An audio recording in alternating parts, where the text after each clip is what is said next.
un ir vajadzēs pārmaiņas Liepājā. Un tāpēc es piekritu šodien savā dzimšanas dienā atbraukt.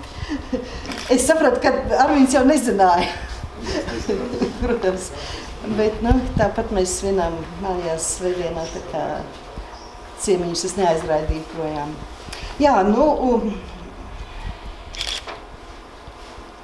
kā lai sāk? Tagad ir pagājis gads kopš premjera amata. Un, ja jāsaka, kā ir Saeimā, protams, ir daudz vienkāršāk, godīgi sakot. Jo tas, kas ir premjera darbā, tas ir milzīga atbildība. Tu izjūti katru dienu, par katru notikumu, kas notiek. Un, kā jūs zināt, notikumi notiek nepārtraukti.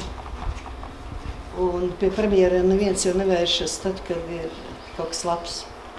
Vienmēr tu saņem katru dienu veselu rindu ar negācijām.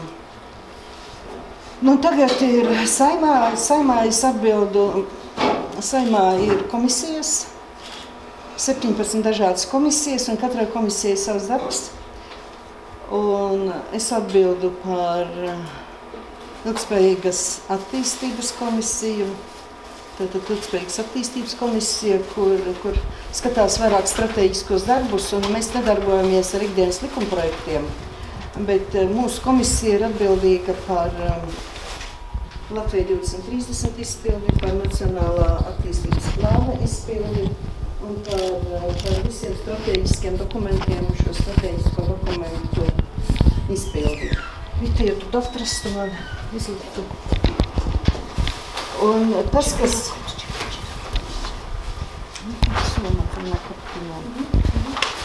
Es tam netiek paņēmu, es paņemšu.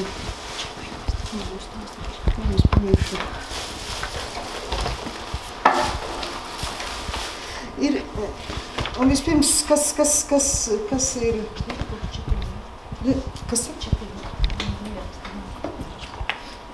Mūzikas līdz Liepājai. Es nezinu, kāds vēl atceras. 2008. gadā Latvija taisīja Latvija 2030. Vai kāds piedalījās? Jo mēs braucām pa reģioniem, es tajā laikā strādāju reģionālās attīstības ministrijā. Neatceras. Es biju pagājuši piekdienu Badonā, neviens arī neatcerējās. Bet tas, kas ir uzrakstīts kādreiz, un to darba grupu vadīja Roberts Kīlis. Es nezinu, vai jums, kan jau izsaka jums šis uzvārds kaut ko. Es nezinu, kurš pēc Roberta Kīli, daži pozitīvi, daži negatīvi atceras Roberta Kīli, bet nenoliedzami Robertam bija ļoti daudz ideju. Idejas var tikai apsveikt, protams, tad, kad viņš aizgāja ministrijā, tad nevienmēr idejas var realizēt, un tad tur sākās dažāda veida no vienas puses. Jā, no vienas puses un no otras puses. Jautājums, kāpēc jūs kā vadošā partija tad neaizstāvējat viņu? Robertu? Jā. Viņam tiešām bija es nedomāju, ka Valdis Dombrovskis tad bija premjers, Kīlis nebija pie manis ministrs, bet es domāju, ka Kīli aizstāvēja. Ļoti švaki. Vismaz sabiedriskā telpā nebija manāms, kā aizstāvēja. Galīgi nebija manāms. Ja? Tāda gļēvulīga aizstāvība, tad tā jums ir skaitās. Tas jau vienmēr ir kāds grib kaut ko darīt, tad ķerpa virsū, lai stāv priekš.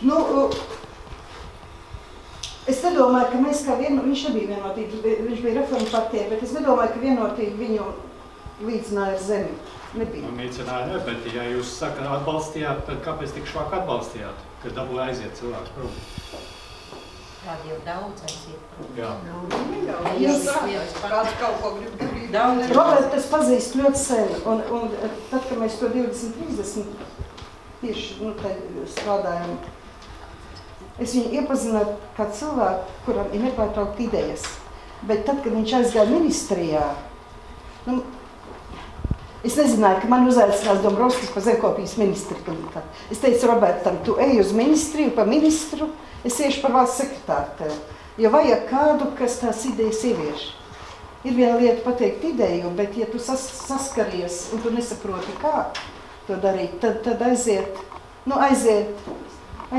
tas ceļš tā, kā aizgāja. Un tāpat tagad Šadurska kungs, es personīgi viņu ļoti atbalstu. Es nezinu, kā